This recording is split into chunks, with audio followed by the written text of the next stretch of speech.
రాజేష్ సాధించాడు. సరిపెళ్ల రాజేష్ అనే నేను అని అసెంబ్లీలో చెప్పే రోజు త్వరలోనే చూస్తాం.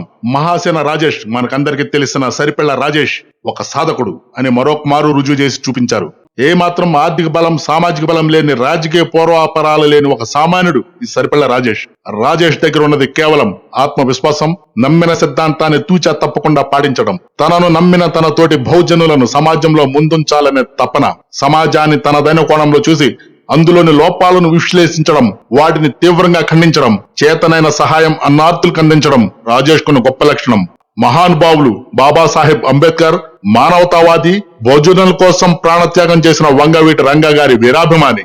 అన్నింటికన్నా అతి ముఖ్యమైనది, తన ద్వారా గతంలో జరిగిన తప్పులను తెలుసుకుని నిజాయితీగా సమాజానికి క్షమాపణ చెప్పగలిగిన ధైర్యవంతుడు మన రాజేష్. గత 4 సంవత్సరాలుగా ఎటువంటి రాజకీయ అండ, తట్టుకోగల ఆర్థిక స్తోమత లేకపోయినా మిగిలిన ప్రతిపక్షాలేవీ చేయలేనని ఘటైన విమర్శలతో, రుజువులతో బలమైన అధికార పక్షాన్ని ముప్పు తిప్పలు పెట్టగలిగిన రాజేష్, మహాసేన రాజేష్ త్వరలో జరగబోయే ఎన్నికలలో పి గన్నవరం నుంచి తెలుగుదేశం జనసేన ఉమ్మడి అభ్యర్థిగా పోటీకి ఆహ్వానం రావడం చాలా సుపరిణామం అని చెప్పుకోవచ్చు. రాజేష్ లాంటి అట్టడు వర్గాల నుంచి సామాన్యుని కష్టాలు తెలిసి స్వతహాగా కష్టాలు అనుభవించిన వ్యక్తిని అసెంబ్లీకి పంపించడం అంటే మనకు మనమే అసెంబ్లీలో ఉన్నట్టు లెక్క.